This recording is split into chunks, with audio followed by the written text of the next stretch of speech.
আসছে একটা ফুড কোর্টে আসলাম। আর কত রুটি ফল খাওয়া যায়, অনেক খুঁজে ট্রান্সলেটরতে বোঝাই টোঝায় এই মহিলারে রাজি করাইছি আমার শুধু সবজি দিয়ে খিচুড়ি নুডলস দিবে। বলছি শুধু সবজিই দিবে, ওদের প্রত্যেকটার ভিতরে কিছু না কিছু দেয়া থাকে, কোনো না কোনো মাংস বা কোনো একটা মাছ। এখন কি না কি দিবে আমি ভয় পাই, এই জন্য এরা বুঝাইয়া রাজি করাইছি যে আমার শুধু সবজি দিবেন আর হলো নুডলসটা দিয়ে ঝাল করে আমার একটু নুডলস রান্না করে দেন। উনি দিচ্ছে, আমি অপেক্ষা করতেছি। আমার বাসার মোটামুটি সবাই খাইতে পারবে এই পরিমাণ একটা নুডলস দিচ্ছে মটরশুঁটি দিয়া, সাথে দুইটা লাঠি। আমি আবার একটা সুপের চামচ নিয়ে নিছি, এদের কাছে কাঁটা চামচ নেন। এই লাঠি দিয়ে আমি কেমনে খাবো, বিরক্ত লাগে না?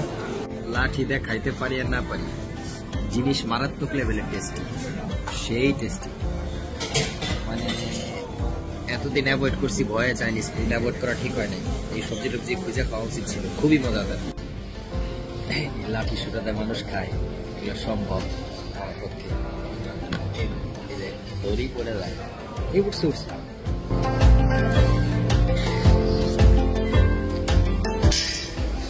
ভিডিও করতে যে কিছুটা পারছি।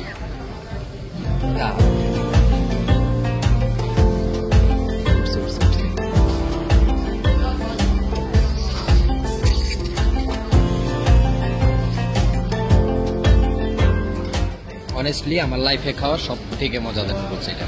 আমার লাইফে আমি এত টেস্টি নুডলস কখনো খাইনি।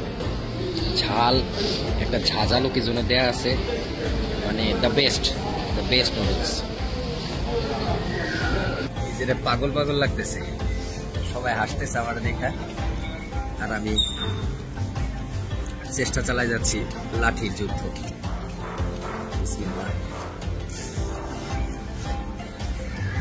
পারি একটু একটু পারি, দেখি কি হয়। তাকে চেষ্টা করলে সব পারে।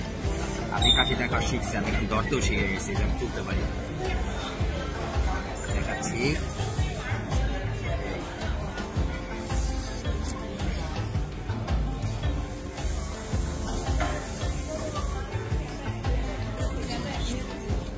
মানুষ চেষ্টা করলে কি না পারে।